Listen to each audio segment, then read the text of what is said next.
Hello everybody and welcome to the Royal Blue YouTube channel. I'm Ian Croll and I've got your player ratings following Everton's 3-2 defeat to Aston Villa at Villa Park. Let me know in the comments whether you agree with my selections. Before we go into the player ratings, just a quick reaction to what is obviously a very disappointing and frustrating loss. Another 3-2 defeat, another game where we've gone 2-0 up and conceded 3 goals.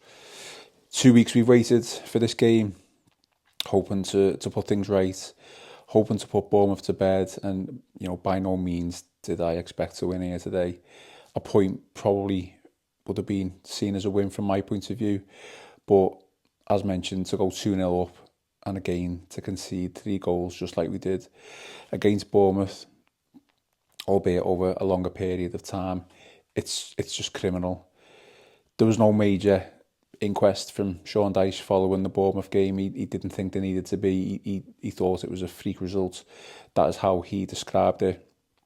Well, basically he's had 2 freak results in 2 games.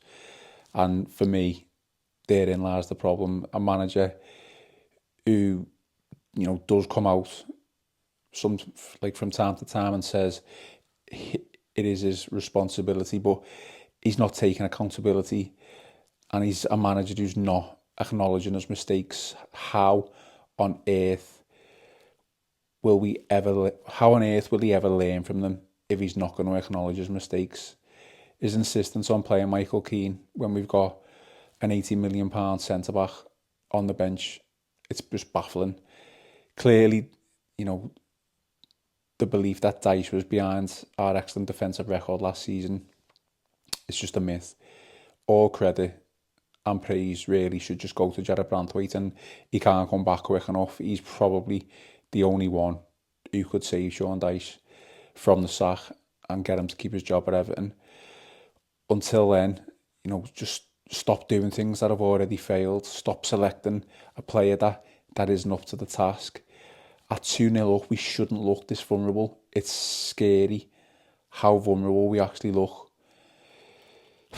So frustrating.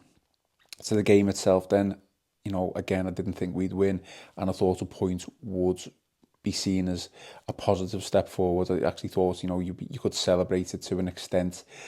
I felt like we started on the back foot, but that is to be expected. Aston Villa play really good, expansive, attacking football, which probably made us look a little bit more threatening because we were getting into good positions. I felt like we did keep a good shape, and let's face it, I don't think anyone could deny that we played some good stuff. We did look threatening going forward, and let's face it, we were 2-0 up. Dwight McNeil obviously scoring the goal, dispossessing Amadou Onana, and then slots home. First goal, provides the assist for the second. Dominic Calvert-Lewin gets his goal, but then the vulnerability just strikes, and we concede 3 over a longer period of time than obviously what Bournemouth was, but we still conceded 3 and we still lost the match after being 2-0 up, and that is why my concern is this manager, and it always will be. Player ratings then, as mentioned, let me know in the comments whether you agree. Jordan Pickford then, he's started the season really badly. I don't think there's any denying that. And it's no different really here today. Conceded another 3 goals, and I don't think you can do much about the third goal. It was an absolute worldie, but certainly for the second goal, Michael Keane was poor for it, but I think Jordan Pickford stays on his line. I think he probably could be a bit more assertive there, but giving Jordan a 6, Ashley Young continues to be a liability. Giving him a 5, James Tarkowski struggled again. He gets a 5. Michael Keane now really needs to come out of the team don't know whether he's going to play against Southampton, but he certainly needs to come out against Leicester. He gets a 5 from me. Michalenko goes off injured, or as reports would suggest, he's been ill. Didn't do too much wrong before he went off, so giving him a 6. Irabuman provides the usual energy, but does he leave gaps, which obviously then our defence struggles then, so I've given Tim Irabuman a 6. Idrissa Gueye did okay, but again, more defensive cover needed. For the back 4, I've given him a 6. Dwight McNeil was Everton's man of the match for me. Goal and assist, giving him a player rating of 8. Harrison, mistake for the second Villa goal, obviously really poor. worked hard as usual endeavour, didn't really create much for a player who is, in the position to effectively score goals and create goals. So I've given him a 6. Illiman and Dye, quieter game than that of the Bournemouth game, but did provide somewhat of an outlet, which really it just wasn't enough. But he can't do it all on his own. Again, quieter game, but I've given him a 6. Calvert-Lewin, then he scores his goal, but also missed some massive opportunities.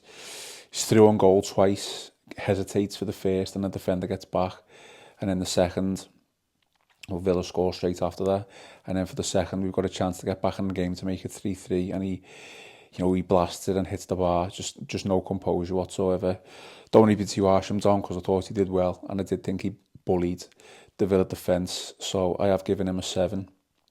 To the subs, James Garner comes on, plays the majority of the game. He's not a right back, is he? But even though we have called for him to play there over Ashley Young, he did struggle. Thought he had a frustrating evening. I've given him a 5. The rest of the subs then, O'Brien, giving him a 5. Mangala gets a 5. Lindstrom gets a 6. Thought he came on and tried to look busy. Thought he tried to make something happen. He was never going to do that with the time remaining. Bethel comes on, does absolutely nothing, so he gets a 5. Let me know then in the comments whether you agree. Finish off then, pressure well and truly on Sean Dyche now. 4 games in a row that we've lost, 13 goals conceded. Southampton next in the Cup, then it's Leicester and Crystal Palace. Next 2 league games has to be 4 points from the next 2. Otherwise, we are going to be stranded at the bottom of the league, and it could prove difficult to get back.